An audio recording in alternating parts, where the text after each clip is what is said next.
Olá, queridos amigos, queridas amigas. Essa é a vantagem da gente estar na internet, no online, usando essas ferramentas, né?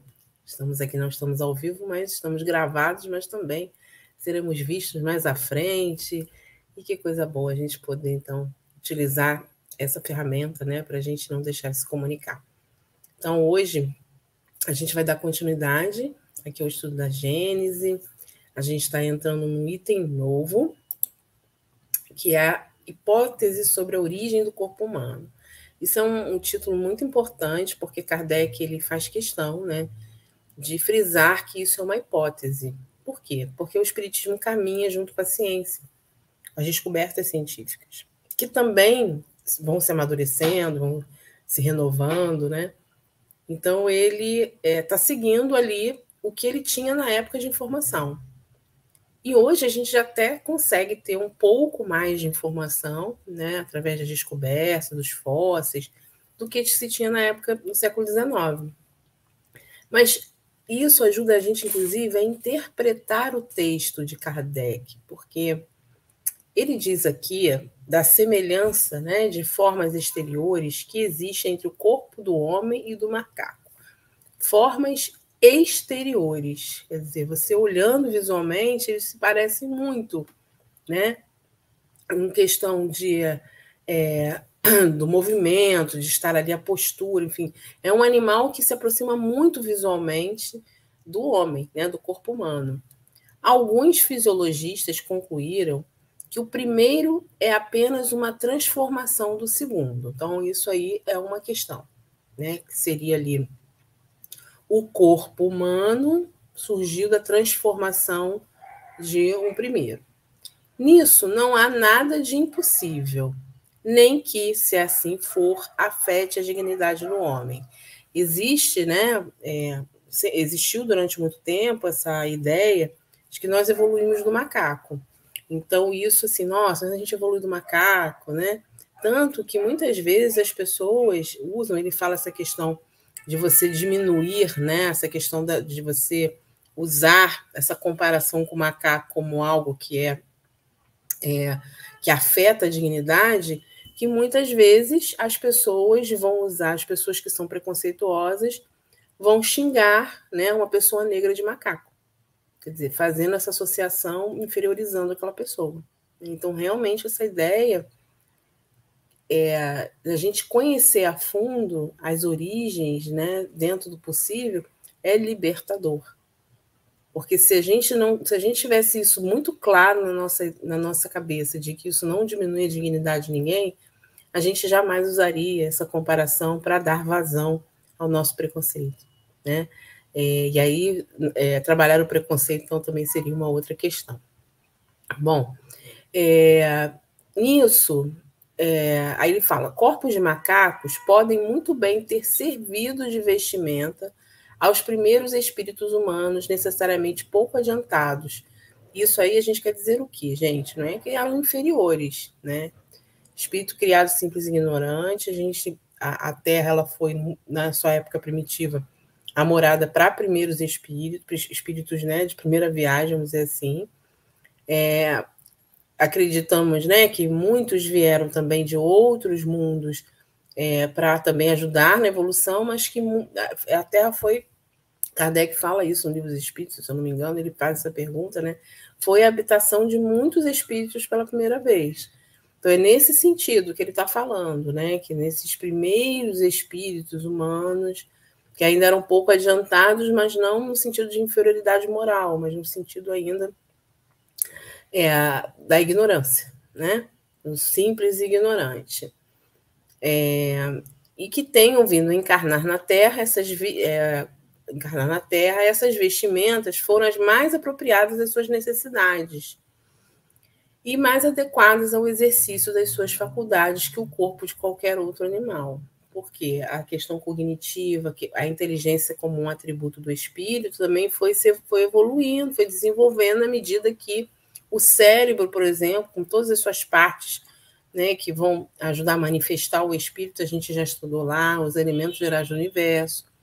que o espírito precisa da matéria para se manifestar, né? Então, se você tem ali um cérebro ainda com algumas limitações, o espírito também não vai se manifestar de forma... Então, é como se a gente pensasse assim, fazer uma comparação, se eu estiver errado, aí vocês podem discordar.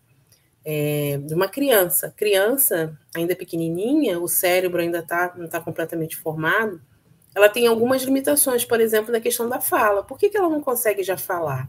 Por que ela não consegue, né, trazer ali a manifestação plena do espírito? Porque a sua parte ainda da formação física não está completa.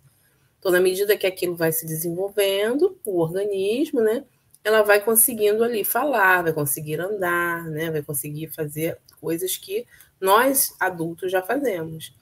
E isso não quer dizer que aquele espírito seja inferior, né, porque ele está realmente ali nos primeiros momentos, com as suas limitações, né, daquela vestimenta. Então, por isso que ele diz, é uma questão importante ali para o exercício dessas faculdades, né, aos pouquinhos, até porque a gente vê que nesse primeiro momento, pelas próprias condições do planeta, era muita questão da sobrevivência, né? Então, basicamente, a alimentação, você tinha uma alimentação que podia ser baseada em vegetais, né, mas também na carnívora, então você tinha ali as dentições próprias para isso, né? Enfim, várias questões que foram também, de acordo com o tempo, se modificando, né? A gente percebe isso até hoje no nosso organismo, como que o dente ciso hoje é preciso ser arrancado para não dar problema, né? Então a gente tem aí algumas coisas que o nosso organismo também já está começando a rever, né? No sentido de que no futuro talvez a gente não nasça mais com dente ciso, né? E outras coisas mais. E aí ele diz aqui que, ao invés de ser feita uma vestimenta especial para o espírito, ele teria achado uma pronta. Isso é uma hipótese, né? Porque o que a gente tem de ideia a nível religioso? O que a religião trouxe ao longo do tempo, né? Que Deus criou Adão e Eva, do barro, a Eva da costela do Adão, já prontinho, no formato humano. Isso foi o que a gente aprendeu a vida toda, né? Então, a ideia do criacionismo, né, e não a ideia da teoria da evolução, que ainda não é muito aceita por muitos, né, até hoje, que acreditam realmente que essa peça do homem foi criado totalmente pronto. Então, ele aqui está dizendo justamente que existe essa possibilidade, né, sim, da criação, da existência do homem muito antes do tempo que o criacionismo propõe, né, milhões de anos.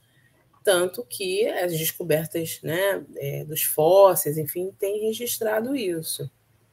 E aí, ele diz lá, vestiu-se então da pele do macaco, sem deixar de ser espírito humano, assim como o homem não raro se veste com a pele de certos animais, sem por isso ser humano, deixar de ser humano. O que a gente tem que observar aqui, gente? Kardec ele não falaria numa mentempsicose, né? Porque muitas crenças acreditam que a gente reencarna em animais. E se nos tornamos animais, né, novamente. Ou viemos desses animais. E, na verdade, a doutrina espírita, ela vem refutar essa questão, justamente porque o espírito é uma individualidade. Então, a gente vai estudar lá sobre o princípio inteligente, a gente já passou por isso, né? Por isso, vai falar dos minerais, dos vegetais, dos animais, né? E do Homo sapiens, né? Estão mostrando que a gente não foi ali, enquanto inteligência, uma pedra, nem um vegetal, nem um cachorro. E ali era um princípio inteligente. E aí depois a individualidade, espírito, com livre-arbítrio, esses somos nós. E essa transição, como isso é feito, né? A gente não sabe exatamente. Mas a gente sabe que toda a origem é da criação divina.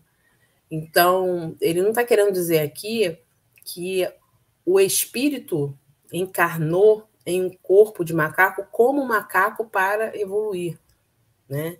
Ele está querendo dizer aqui que a vestimenta pode ter sido muito próxima, e a gente vai ver o que a ciência já traz em relação a isso, né? Então, não é uma ideia de metempsicose, mas talvez mais lá à frente a gente consiga, enfim, aprofundar um pouco mais para entender essa logística divina aí, né? Então, fique bem entendido que se trata aqui apenas de uma hipótese, que de modo algum é colocada como um princípio, mas apresentada apenas para mostrar que a origem do corpo não prejudica o espírito. Quer dizer, o fato de você ter um corpo muito próximo às condições lá dos primatas, né, não significa que o espírito esteja ali sendo prejudicado, né? Que prejudica o espírito, que é o seu principal, que é o ser principal, e que a semelhança do corpo com o corpo do homem e o corpo do macaco não implica em partida entre o espírito e do macaco, nessa paridade do espírito com o macaco. Isso é uma coisa importante. Antes da gente avançar aqui no item 16, eu vou voltar aqui, a gente volta aqui para colocar um vídeo que vai explicar um pouquinho sobre essa evolução, né? Sobre esse processo. O que a ciência já traz aqui para nós? Depois eu vou trazer umas fotinhos aqui também bem legais para a gente saber como é que eram esses ancestrais, né? Que eram muito, muito interessantes, né? Como também eles evoluíram de acordo com o tempo, com o espaço, né? Com os costumes e com as questões climáticas. É bem bacana. Então a gente já volta. Vamos lá.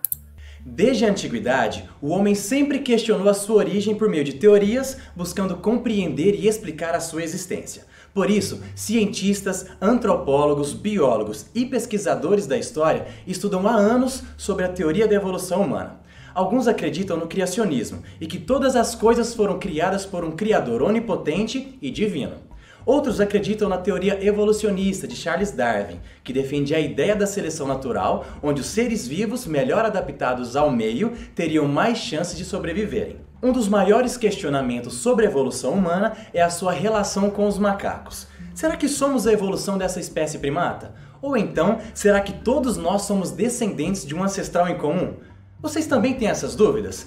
Não se preocupe, pois hoje nós iremos entender melhor sobre a origem da espécie humana e se os macacos realmente evoluíram ou não para os seres humanos. Eu sou Cássio Lagares e sejam bem-vindos. Este é o Porquê das Coisas.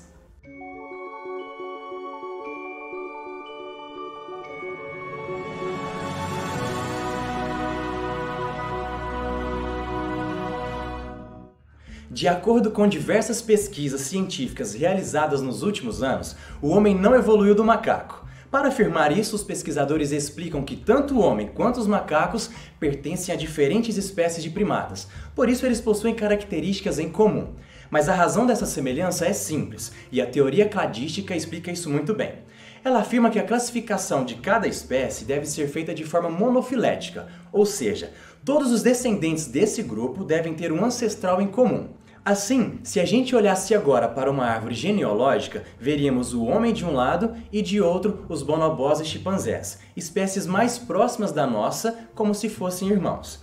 Por isso, um não descende do outro, e os humanos não substituíram essas espécies. Afinal de contas, eles ainda estão por aí dividindo o planeta com a gente. Sobre essa parte de termos um antepassado em comum, eu vou tentar te explicar de uma outra forma para você entender direito. Durante anos de pesquisas, vários fósseis desses primatas foram encontrados, só que existiram várias linhagens, hoje muitas já estão extintas, e esses fósseis encontrados são muito parecidos, o que dificulta ainda mais a distinção entre eles. Se a gente for comparar esses fósseis datados de 3, 5 e até 7 milhões de anos, eles serão cada vez mais parecidos conforme voltamos no tempo. Por isso não é possível escolher um deles e eleger como nosso ancestral comum, pois seria quase impossível distingui-los dos outros. Isso também responde à pergunta sobre por que os macacos não evoluíram para a espécie humana. O que aconteceu, na verdade, foi a divisão de linhagens, a partir desse ancestral comum. Uma espécie migrou para a savana africana e passou a andar ereta, ao invés de se apoiar nas 4 patas, provavelmente pela ausência de árvores próximas para se deslocar rapidamente. Essa linhagem, então, precisou se adaptar a outras formas de se mover com maior velocidade, para assim conseguir sobreviver contra os seus predadores. Essa linhagem evoluiu até chegar ao homem moderno. Outra espécie sobreviveu nas florestas tropicais, andando com os nós nos dedos e se deslocando com maior velocidade pelas árvores, como os gorilas e os chimpanzés. Essa linhagem evoluiu até resultar nas espécies de macacos atuais. Com o passar do tempo, das condições climáticas e das mudanças que ocorreram no ambiente, quem não se adapta acaba sendo extinto. Por isso que tantos animais sumiram do planeta. Eles não conseguiram evoluir para sobreviver às mudanças à sua volta. As adaptações evoluem e criam diversos tipos de vida, como os gatos e leões. Eles ainda são parentes, vindos de um mesmo ancestral, mas que se extinguiu. Esse processo costuma demorar milhões de anos e não é assim da noite para o dia. Foi exatamente isso que aconteceu com o homem. Entendeu agora? A evolução é um processo contínuo de tentativa e erro e que continuará nesse ciclo ainda por muitos e muitos anos. E já existem algumas teorias sobre como nós iremos parecer daqui 100 mil anos. Inclusive, nós já falamos isso aqui no canal. Mas será que a espécie humana estará viva até lá? Isso é algo que ainda não podemos responder. A gente fica por aqui e se encontra no próximo vídeo. Tchau! Gente, viu? Quanta coisa, né? Quanta coisa interessante. E a gente vai ver aqui o que a gente tem recente de pesquisa, né? A Albertina Escudeiro também vai fazer depois uma nota nos auxiliando nesse sentido, em relação aos hominídeos, né? Que as pesquisas apontam que os hominídeos eles teriam dado origem ao ser humano, né? Os hominídeos seriam uma família que incluiria o gênero Australopithecus e também o gênero humano. Então, dentro desses Australopithecus, a gente vai encontrar lá os Australopithecus animensis, lá vividos entre 4,2 a 3,9 milhões de anos atrás, né? E depois, deixa eu colocar aqui que eu peguei uma fotinho deles para a gente ver, gente. Vamos lá. Olha ele aí, ó. Que bonito, né? Australopithecus. E aí tem também a Lucy, que é uma Australopiteco, né? A nossa Lucy querida, que a gente tinha lá no museu. Tem, acho que salvaram aí algumas partes da Lucy. Isso é uma reportagem que falou que a Lucy morreu possivelmente de uma queda de uma árvore, quer dizer, mostrando que ela ainda estava, tanto já andava ereta, como também, às vezes, usava a árvore, né, os locais que tivesse árvore, para ela também poder subir. Olha que interessante como é que a gente vai chegando, né, tentando entender das fraturas do braço, como se ela tivesse caído apoiando-se no braço. E esses Australopithecus afarensis, né, que eram os mais, que foram esses também, que tinham essa postura próxima, né, da Lucy. Depois vieram o gênero Homo, né? O gênero Homo, o primeiro hominídeo seria o Homo habilis. Olha o Homo habilis, gente, que coisa fofa, né? Então, possivelmente, assim, a imagem, a gente não tinha, acho que Kardec não tinha naquela época uma coisa tão detalhada como essa, né? Talvez tivesse algumas descobertas, mas a gente vê que esses corpos aqui já acolhiam espíritos como individualidades. É a possibilidade que nós temos, né? Então, tem muita coisa legal aí para a gente imaginar, né? Depois a gente teve lá o Homo erectus, né? E o Homo erectus foi o homem neandertal, né? Enfim, depois o homem Homo sapiens, né? Então a gente tem ali mais ferramentas, né? Mais atuais como a nossa. Então a gente teve aí, nessa hipótese que Kardec traz, a ciência realmente tentando fazer a gente entender, né, como é que foi esse avanço, né? Muito bom. Então, vamos voltar lá para o nosso texto. Deixa eu aumentar aqui um pouquinho.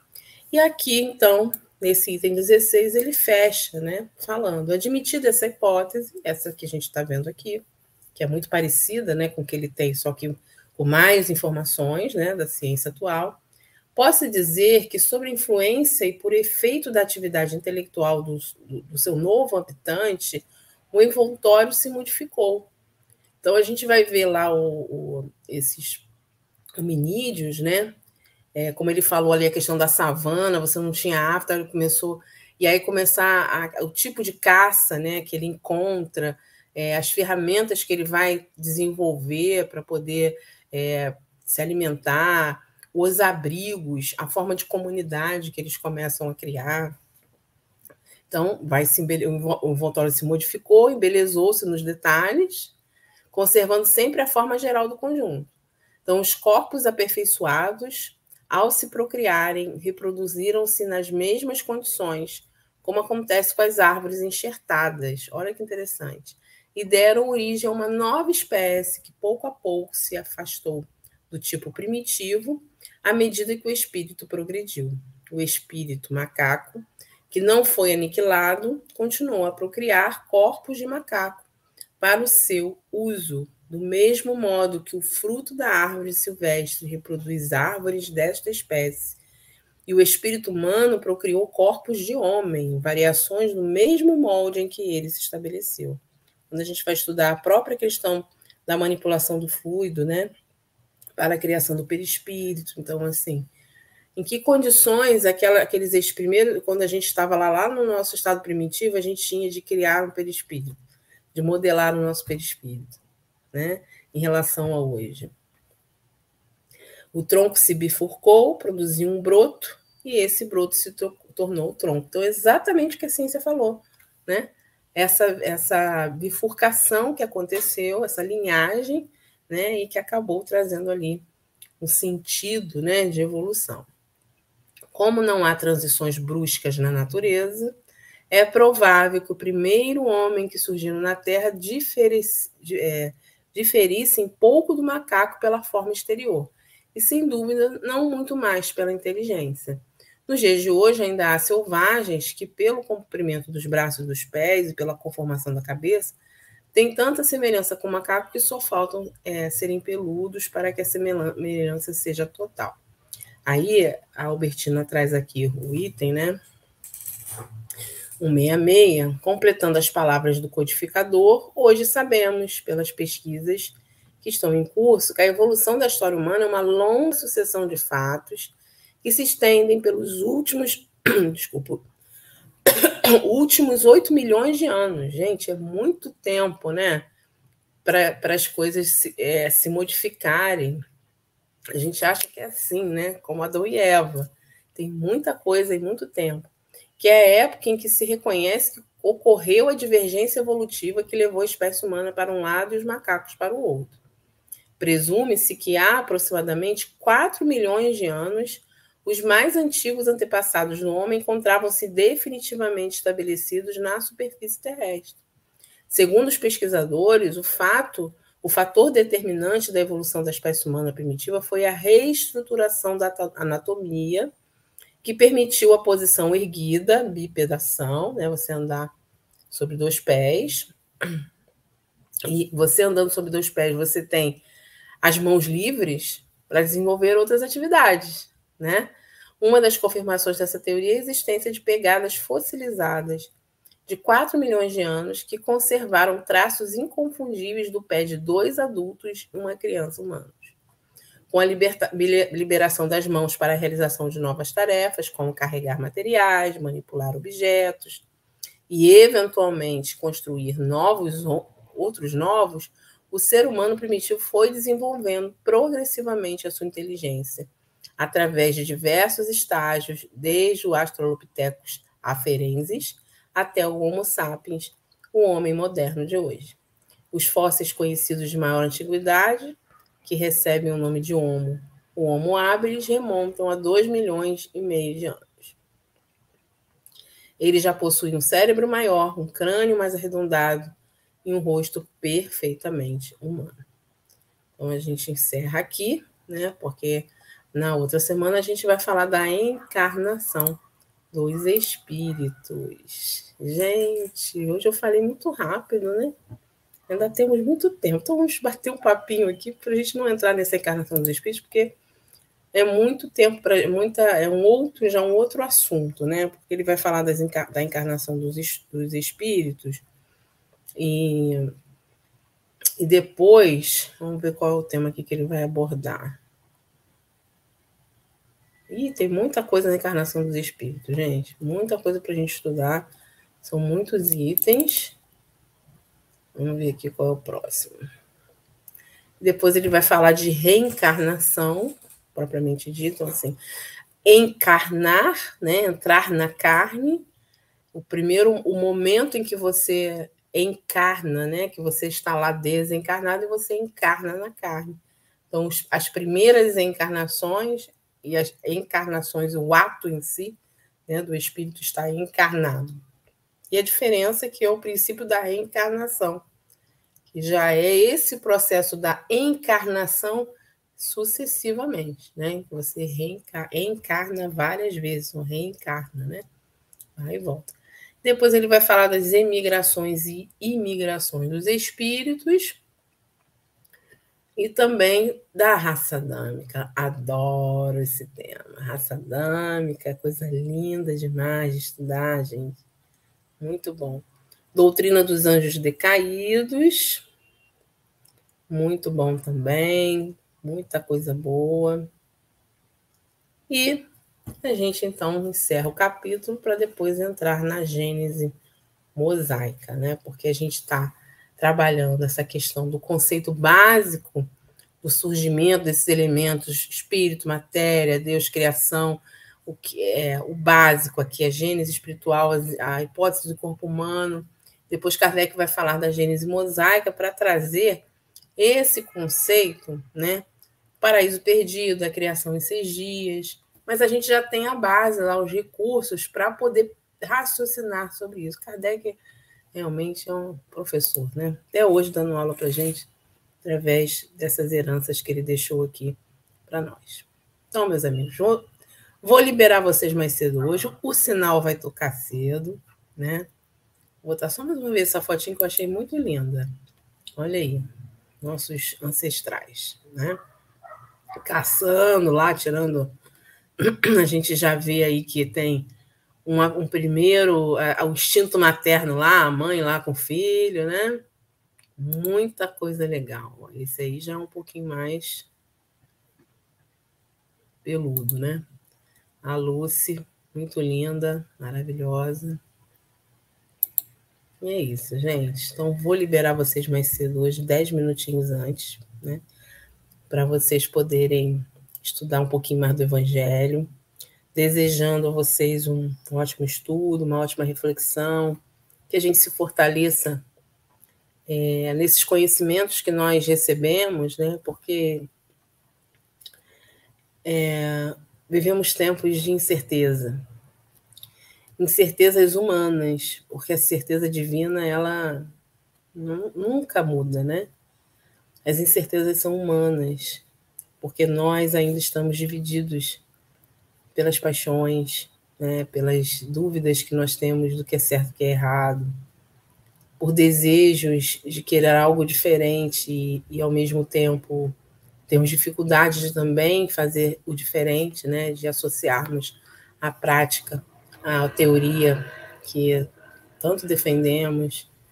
Então, que a gente possa serenar o nosso coração, reconhecer essa história tão bonita da humanidade, tão linda, tantos milhões de anos, e não é possível que nós, agora, aqui nesse corpo, né, sejamos um projeto perdido. Depois de tanto trabalho da natureza, depois de tantos espíritos, nós mesmos que já habitamos esses corpos em algum momento, quanta coisa a gente já passou, quanta coisa a gente já viveu. E não é possível, gente, que tudo se perca assim, pelas questões superficiais. Aquelas coisas que são superficiais, elas vão passar. Né? Elas podem passar mais rápido e fazer menos estrago, se a gente quiser. Então, essas questões todas, as dúvidas, né? Todo o medo que a gente tem, o desespero, ver um cenário, às vezes, que a gente, meu Deus do céu, como que isso vai mudar para melhor? Vai mudar, porque olha só os nossos colegas lá, nossos companheiros ancestrais. Quantas dificuldades, quantas coisas, como eles imaginariam que nós estaríamos hoje, gente? Nós, há 10 anos, nós nem imaginaríamos que estaríamos aqui, né, nos vendo. A gente estava lá estudando no Talk só digitando. E olha como a gente já evoluiu, quanta coisa. Então, não vamos desanimar, né? Se a gente estiver cansado, a gente para dar um descanso. Mas vamos confiar nesse projeto divino. Olha quanta coisa maravilhosa se desenvolve e ainda está por vir. Mas às vezes a gente está tão afundado, né? Envolvido nas monoideias, nessas coisas, notícias ruins, que a gente acaba só vendo as coisas ruins. Eu recomendo assim que todo mundo tenha sempre uma fonte de notícias boas, porque você, em algum momento, você precisa olhar para essas notícias boas, porque foi isso que o mestre veio trazer, boas notícias, né? Então, e essas boas notícias dele são notícias perenes, né? Não são perecíveis, elas estão aí até hoje. Então, que a gente possa se fixar nisso, né? E ter a certeza do amanhã, né? Para que a gente tenha aí um momento de fortalecimento nos nossos dias. É que eu estou com tempo aqui. Eu vou fazer o seguinte, eu vou botar uma música que eu adoro, e que fala um pouco disso, né? Esse momento de dificuldade que a gente tem passado. Vou compartilhar aqui com vocês, espera aí.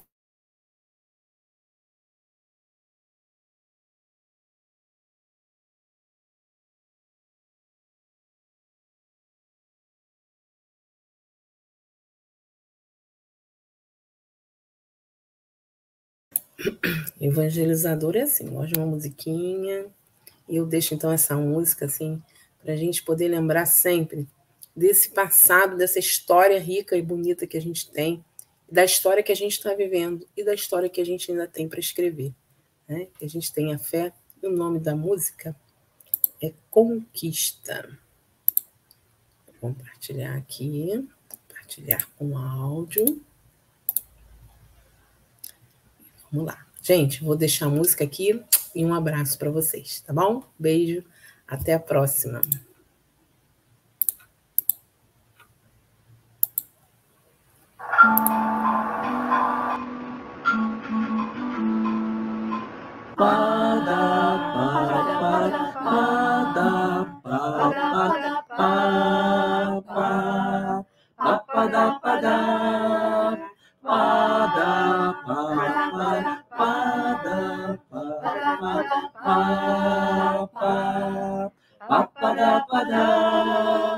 Mesmo que um dia chegue, trazendo nuvens negras,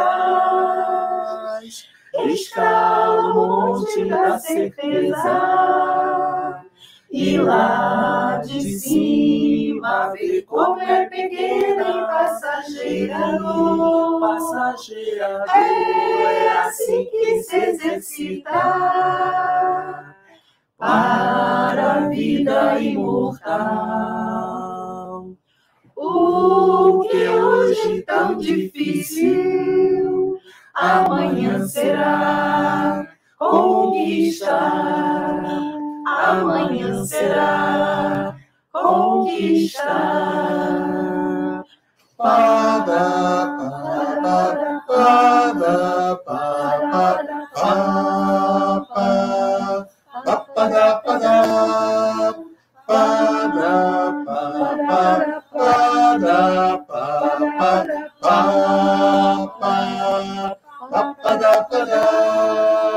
Mesmo que o dia chegue, trazendo nuvens negras, escala o monte da certeza, e lá de cima vê como é pequena e passageira dor. É assim que se exercita para a vida imortal. O que é hoje tão difícil, amanhã será conquistar. Amanhã será conquistar. Amanhã será conquistar.